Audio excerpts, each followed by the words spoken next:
Who hired you? This site isn't for people like you." The words cracked through the steel beams like a hammer striking glass. The air stilled. Machines groaned in the background, but every worker within earshot froze. The man who said it, a tall figure in a tailored navy suit, silver hair slicked back like polished steel, leaned over the railing of the mezzanine, his red tie hanging low, accusing finger jabbing at the woman below. His voice wasn't just loud. It was meant to slice, to humiliate, to erase. And the woman he targeted? She didn't flinch. She balanced a 30-pound steel beam on her shoulder, steady, sweat tracing down her temple beneath a red headband. Her safety vest glowed against the dust, her gloves blackened from labor. She looked up, eyes calm, almost defiant, as though she'd heard this kind of sentence too many times before. Before we continue, where are you watching from? Drop your city or country in the comments below. And if you believe in dignity and justice, hit like and subscribe. These stories spark change, and we're glad you're here. Now, back to her. The billionaire's words echoed, and people shifted uncomfortably. A foreman nearby smirked, joining in the contempt. "She doesn't belong here," he muttered, just loud enough for others to catch. Probably some temp sneaking in, pretending she knows what she's doing. The insult spread like wildfire, feeding itself on silence. Two workers exchanged glances. One lowered his eyes, unwilling to interfere. Another fished out his phone, hovering his thumb over the record button, unsure if it was worth the risk. The woman didn't answer. She laid the beam gently onto the stack with a controlled motion that made the ground vibrate. Then she straightened, her breath steady, her shoulders squared. Silence became her shield, and it unsettled them more than any protest would have. The man in the suit narrowed his eyes, as if her composure was an offense in itself. He leaned further forward. "You hear me? People like you slow us down. You don't belong in a place like this." The line landed heavier than the steel around them. It wasn't about efficiency. It wasn't about work. It was about her presence, her skin, her silence, her refusal to shrink. From the corner of the site, a young engineer whispered under his breath, "This doesn't feel right." A crane operator paused, hand on the lever, gaze fixed on the confrontation. The site's hum lowered into a hush, and at the center of it all, the woman remained motionless, unbroken. Dust swirled in the shaft of sunlight around her like tiny witnesses, her head tilted slightly, eyes lifting to meet his. No tremor, no apology, just calm, steady defiance. The story had begun not with a raised fist, not with a shout, but with one brutal sentence that would, in less than 30 minutes, collapse the arrogance of a billionaire. She wasn't a temp, she wasn't a trespasser, she was the CEO. But no one on that site knew it, and that was exactly the point. That morning, she'd chosen the uniform deliberately steel-toed boots, a high-vis vest 2 sizes too big, a pair of gloves rubbed thin at the fingertips, no designer handbag, no polished car waiting outside the gate, just the look of another worker clocking in for another exhausting shift. Her name was Danielle Carter, though the boardrooms called her Madam Chair. She was 38, founder of Carter Constructions, the very company whose cranes pierced the skyline that day. In 14 years, she had built a multi-billion-dollar empire from contracts most men dismissed as impossible. Skyscrapers, bridges, stadiums. And now this, the city's largest steelworks project, a site that carried her signature from the blueprints to the final bolt. And yet here, standing among dust and rivets, she looked like no one important at all. That was intentional. It wasn't the first time she'd walked into her own creation unnoticed. The disguise was her shield, her test. She wanted to see how her people were treated when no titles protected them, when no one whispered, "That's the boss," under their breath. The memory burned. At 23, fresh from college, Danielle had been denied her first construction internship because she didn't look like she belonged on a site. At 26, a supplier laughed at her proposal, calling her a secretary playing at business. Every slight, every insult had welded her resolve harder than the steel beams now surrounding her. So when the billionaire in the navy suit sneered at her presence, Danielle did not break character. She let him. She let them. Because every word they hurled wasn't striking a random laborer. It was striking the woman who signed their checks, approved their contracts, and could end their careers with a single call. And she knew, in less than 30 minutes, this stage of dust and iron would become a courtroom. The man in the navy suit wasn't alone. His disdain was contagious. A foreman in a hard hat strode over, clipboard in hand, voice pitched just high enough for the crowd to hear. "Credentials?" he demanded. "I don't see her on today's roster. Probably slipped in hoping for an easy paycheck." A ripple of snickers passed through a few workers nearby. One shook his head as if the accusation were obvious. Another muttered, "Always somebody trying to cut corners." The narrative was building, brick by brick, without a shred of proof. Danielle didn't move. She stood with her gloves still on, dust painting her arms, eyes steady. Her silence only seemed to irritate them more. The foreman flipped through his clipboard theatrically, then smirked. "Not listed, not verified. You hear that, boss?" He looked up toward the billionaire, fishing for approval. "Imposter, doesn't belong here." The billionaire's lips curved into a smile that wasn't joy, it was triumph. "Call security," he ordered flatly, as if dismissing trash. The words hit heavier than any beam could. Across the site, men and women exchanged uneasy glances. No one stepped forward, but no one stopped it either. A security guard in a dark jacket emerged from the trailer office, radio crackling at his hip. He walked briskly, the kind of stride that announced authority before he even spoke. The workers' whispers grew. Some turned away, unwilling to watch what was coming. Others leaned in, morbidly curious. The foreman, emboldened, pointed at Danielle. "Escort her out. She's trespassing." The guard's eyes swept her up and down, lingering on the dust-stained vest, the steel-toed boots, the sweat still shining at her brow. He sneered. "Figures. No id, no roster, no right to be here." His hand twitched toward her badge, hanging from her vest. Danielle breathed slow, her pulse even, as though the entire site hadn't just turned against her. She had seen this playbook before. Accuse first, verify later if at all. Around them, the machinery hummed again, not louder but sharper, like a drum roll for the humiliation about to unfold. The guard's hand shot forward, rough fingers already curling around the laminated badge clipped to her vest. His grip was impatient, like he'd done this 100 times before, like he knew exactly how the story ended. But Danielle did not let it end there. Her hand rose, calm and steady, resting lightly over the badge. Not a shove, not even a squeeze, just enough to stop him. The gesture was quiet but absolute. Their eyes met. His were narrow, irritated, expecting fear. Hers were wide and unblinking, an ocean of stillness in the middle of a storm. And it was the stillness that unnerved him most. Around them, the noise of the site shifted. A crane's chain rattled, then stilled. Hammers and drills slowed, as if every worker's muscle faltered at the same time. It wasn't silence, not yet. It was hesitation the moment before silence falls. Danielle lowered her hand with deliberate patience. Then, as though time itself had slowed, she peeled off her gloves. One finger at a time, the leather slipping loose, sighing against her skin. She folded them in half, then half again, aligning the edges neatly, and set them down on the steel beam she had carried across the yard earlier. The gesture was small, but in the charged atmosphere, it was monumental. It was control. The foreman shifted his weight, suddenly unsure of his footing. His smirk so bright seconds ago dimmed like a bulb losing power. The guard grunted, trying to reclaim authority. "What is this? Some kind of stunt?" He lunged again for the badge, but Danielle didn't flinch, didn't raise a hand. She simply stood there, letting his aggression hang uselessly in the air, like a punch thrown underwater. A murmur spread. Not loud, not bold, just a thread of doubt weaving its way through the workers. One young welder, helmet tucked under his arm, whispered, "Why isn't she saying anything?" The words carried farther than he intended. Men nearby heard. Women at the scaffolding heard. Soon the question wasn't his alone, it was theirs. Why wasn't she reacting? Why wasn't she breaking? Danielle's chest rose, slow and deliberate. Her exhale was almost theatrical in its restraint, a measured breath that carried more weight than shouting ever could. Her lips parted slightly, and for a second the crowd thought she might finally answer.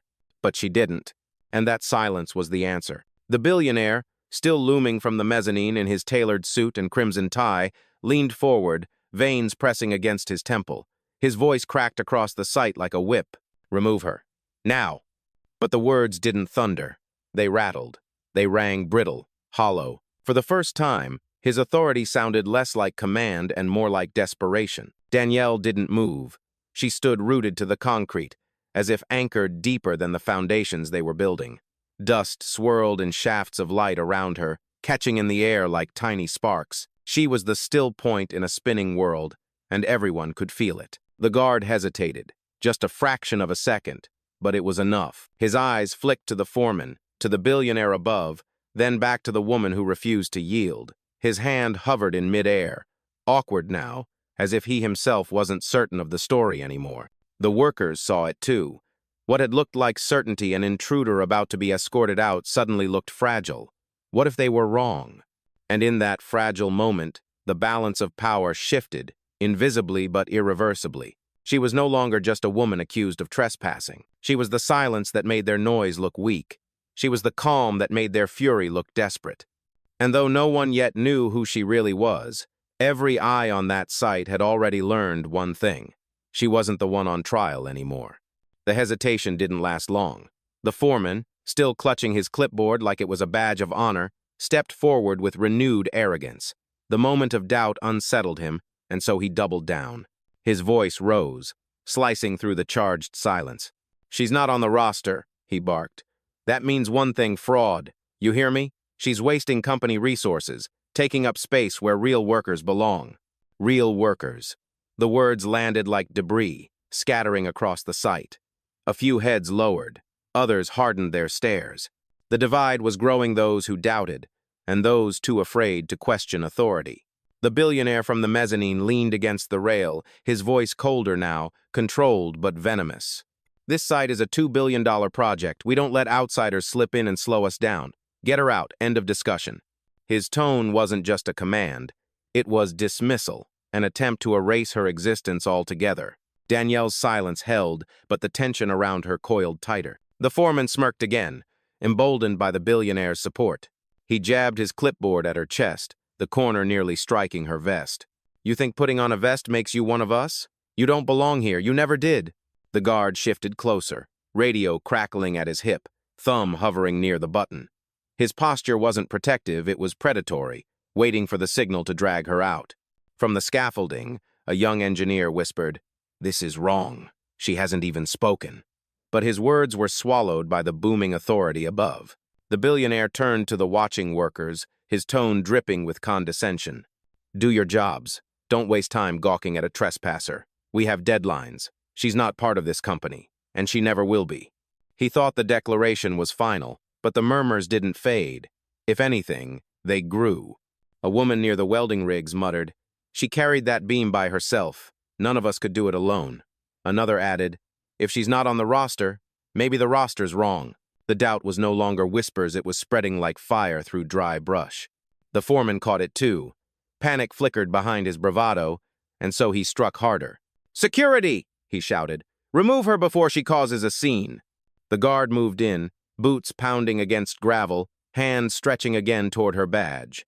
The sound of his footsteps was a countdown, each strike hammering at the tension already strung too tight. Danielle stood motionless, still not speaking, still not flinching. Her silence wasn't submission, it was defiance, sharpened with every insult hurled at her. The billionaire exhaled through his nose, a humorless laugh spilling from his lips.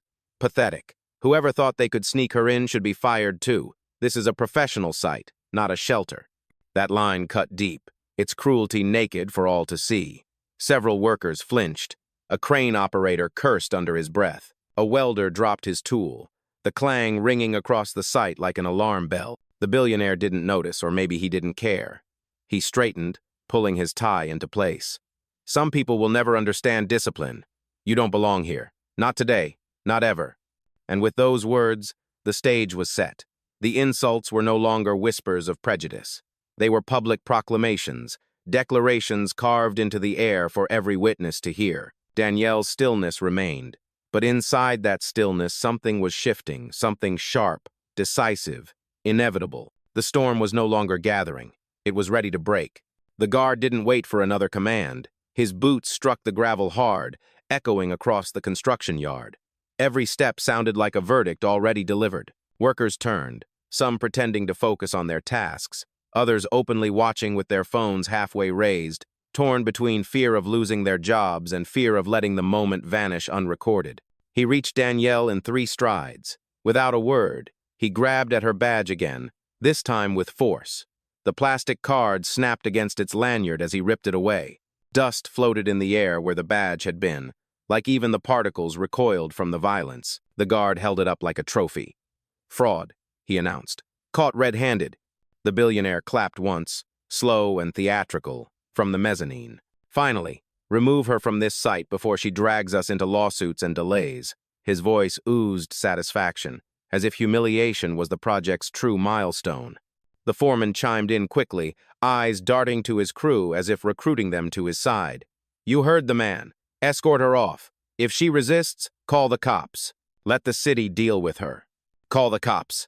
The words snapped like a whip. Several workers shifted uneasily. One man near the scaffolding muttered, "For what? Carrying a beam?" Another hissed back, "Shut up if you want to keep your job." The guard dangled the badge in front of her face. "No ID, no roster, no place here, you're done." Then, with a grin that curdled into cruelty, he dropped it to the ground and ground his boot into it, plastic cracking beneath his heel. Gasps rippled outward. Phones came up higher now, bold hands pressing record. A welder muttered, "That's not procedure." A young engineer whispered, "That's destruction of company property." But no one stepped forward, not yet. Danielle remained still, her expression unreadable. The silence returned, heavy as iron, heavier now because it wasn't just hers, it belonged to the crowd too. The billionaire leaned further over the railing, veins throbbing at his temples. "Why are we wasting time? Drag her out." The guard's hand shot to Danielle's arm, fingers clamping down, pulling as if she were an object, not a person. Dust kicked up around their boots. The foreman barked, "Let's go, sweetheart. This site doesn't tolerate imposters." "Sweetheart," the word dripped like poison, mocking, belittling, turning her into nothing more than a caricature in front of dozens of witnesses. The young engineer couldn't hold back anymore. His voice cracked across the site. "She hasn't said a word. She hasn't fought back. You can't treat her like this." Heads turned sharply. The guard froze for half a second, his grip still on her arm. The billionaire snapped downward with his gaze, eyes like daggers. "Who said that?" Silence followed, thick and dangerous. No one raised a hand. The engineer looked at the ground, his jaw tight, sweat beading at his temple. The billionaire scoffed, returning his attention to Danielle. "Nobody will defend you. Nobody ever does. This site isn't for people like you." The guard yanked her arm again, harder this time. The plastic crack of her badge still echoed in the dirt. Her silence stretched further, her eyes fixed on the man above. And in that silence, something shifted, not yet revealed, not yet spoken, but undeniable. The site was no longer witnessing an expulsion. They were witnessing a mistake, one that would soon unravel everything. The guard's grip tightened, ready to drag her toward the gate. Dust swirled at their feet. Voices murmured in the crowd. And then Danielle moved. Not with force, not with struggle, with precision. She reached into her vest pocket and pulled out a sleek black phone. One tap, that was all. A quiet sound against the chaos. She lifted it to her ear. Her voice was calm, low, steady. "Activate internal protocol." Across the site, the words seemed to hang in the air, foreign and unsettling. The guard frowned. The foreman blinked. The billionaire scowled down, impatient. On the other end of the line, a woman's voice responded instantly. Clear, crisp, professional. System live. Board is connected. All feeds recording. Several workers turned their heads. Board? Recording? What was she talking about? The guard tugged harder. "Nice trick. Call your lawyer while you can." But Danielle's eyes didn't leave the man in the suit above. She spoke again, measured, deliberate. "Timestamp this incident. Flock for executive review." The billionaire's posture stiffened. His smirk faltered, replaced by something sharper, recognition. The foreman, still trying to sound confident, sneered. "She's bluffing. Nobody's listening." But the phone's speaker betrayed him. The woman's voice came again, firmer this time. "Acknowledged. Executives notified. Legal already in session." A murmur rolled through the workers like a wave. Phones came up higher, cameras catching every word. Doubt was no longer a whisper, it was a current, pulling the crowd's trust away from the accusers and toward the silent woman in the vest.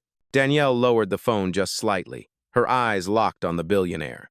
She didn't smile, she didn't gloat, She simply held the silence again, letting it sharpen, letting it cut. The storm had begun to turn. The guard still had her arm, but the grip felt weaker now, uncertain. His eyes darted from her phone to the crowd of workers, to the cameras that were no longer hiding in pockets but raised openly. Danielle slipped her arm free, not with force but with a small twist that left him standing awkwardly, badge shards still at his feet. She took one slow step forward, dust swirling around her boots, her gaze fixed on the man above. "I'll make this clear," she said at last. Her voice was calm, even but it carried. Every syllable seemed to strike the steel beams, ricochet, and settle into the chest of every person watching. "My name is Danielle Carter." A pause. The weight of recognition rippled through a few faces in the crowd. Some widened their eyes, others mouthed the name in disbelief. "I am the founder and CEO of Carter Constructions. This site, every contract, every paycheck, every beam lifted into the air exists because I built it." Gasps cracked the silence. A wrench clattered to the ground. Someone whispered, "She owns this?" Another said louder, "Carter, that's her?" The billionaire gripped the railing, his knuckles bleaching white. "Impossible," he spat, but the tremor in his voice betrayed him. Danielle lifted her phone again. "Confirm," she said evenly. The woman on the other end responded without hesitation. "Confirmed. Owner identification. Danielle Carter, Chief Executive Officer, primary stakeholder." The foreman stumbled back a step, clipboard sagging in his hands. The guard's jaw went slack. And the workers, those who had doubted, those who had stayed quiet now, stared at her with a new kind of silence. Not suspicion, not fear, respect. Danielle looked around once, then back up at the man in the suit. Her voice didn't rise, but it cut sharper than any shout. "You accused me of being an imposter, on ground I own." The yard erupted not with noise, but with the sound of every certainty crumbling. The revelation hit the site like a shockwave.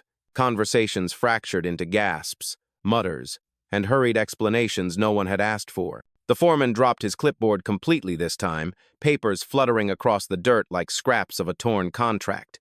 He bent down to grab them, then thought better of it, his hands trembling too visibly. The guard stepped back, the broken badge still under his boot. He looked at Danielle, then at the phones filming from every direction, his jaw clenching and unclenching like he was chewing on regret. Above, the billionaire gripped the railing so tightly the steel groaned. His eyes flicked left, right, desperate for an exit that didn't exist. The power he had wielded seconds ago had evaporated in front of the very people he thought beneath him. And the workers, they were no longer silent. A ripple of voices surged across the site. "She's the CEO. I knew that name. She owns this whole project?" One woman near the welding rig raised her phone higher, saying into her camera, "They just called their own CEO a fraud." Another worker clapped, once, then twice. Soon, the rhythm spread an uneven but growing applause that rolled like thunder over the gravel. The guard muttered, This is a mistake." His words were soft, swallowed by the sound of hands coming together around him. Danielle stood in the center, unshaken, the eye of a storm that had finally broken. Dust lifted with each cheer, shimmering in the sunlight. The billionaire slammed a fist against the rail, the sound sharp, desperate. "This changes nothing," he shouted, but even he seemed to hear the emptiness of his protest. Phones zoomed in on his face, catching the panic beneath the polished suit. And below him, Danielle raised her eyes once more, silent, letting the weight of the moment speak for her. The courtroom she had predicted was here. The jury wasn't hidden in offices or boardrooms. It was every worker with a phone in hand, every witness who had watched her be humiliated, and every voice now rising not against her, but for her. The power had shifted, permanently. The applause didn't fade. It grew louder, steadier, until the billionaire's voice was buried beneath it. His protests cracked in the air like glass, but no one was listening anymore. Danielle lifted her phone again, calm, precise, as if this had all been scheduled. "Log incident. Immediate termination," she said. Her tone carried no anger, only authority sharpened by truth. On the other end, the assistant's voice was crisp. "Names?" Danielle's eyes swept the site. She didn't need to raise her finger. Everyone already knew. Foreman, security detail, and any supervisor who condoned this. The words landed like hammers. The foreman staggered back, shaking his head. "Wait, no, please, I didn't." His excuses tripped over each other, weak and late. The guard raised his hands as though surrender might reverse time. I was just following orders. But Danielle's gaze didn't soften. She gave the command. Terminate access. At once, the guard's radio buzzed, then went dead. His phone vibrated with a notification, access revoked. ID invalid. The foreman's tablet blinked the same message. Both men stared at their screens as if they'd betrayed them. Around them, workers gasped. Someone muttered, "She just shut them out." "Live," another whispered. "That's real power." Above, the billionaire's face drained of color. He clutched the railing, but his grip slipped, slick with sweat. "You can't do this," he shouted, desperation clawing at his words. "You can't just erase people like that." Danielle turned her gaze up at him, unflinching. "You erased me first. You called me an imposter on my own ground. Consider this. Balance." The crowd erupted again, cheers, phones recording, disbelief turning into awe. And beneath the roar, the truth crystallized. The humiliation they had tried to stage had collapsed, leaving only justice standing. The construction yard no longer sounded like work. The drills, the hammering, the clang of steel, those were background now. The true noise was the crowd, the collective heartbeat of dozens of workers who had just watched the balance of power shift in real time. Just 15 minutes ago, their CEO had been accused, humiliated, and nearly dragged from her own site like a trespasser. Now, those who hurled the insults stood stripped, powerless, while she remained unbroken at the center. The foreman's face was ashen. His clipboard, once wielded like a weapon, lay discarded in the dust. He couldn't pick it up. The authority it symbolized had crumbled with it. The guard, who had torn her badge and ground it under his heel, now avoided eye contact altogether.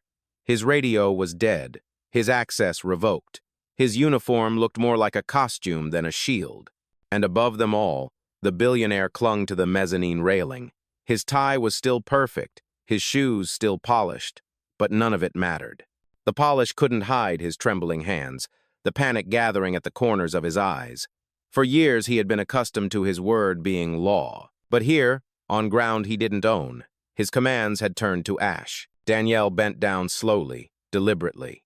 Every eye followed as she lifted the shattered badge from the dirt. Cracks split the plastic, the logo distorted, but the weight of what it represented was heavier than any beam on the site. She held it up for all to see.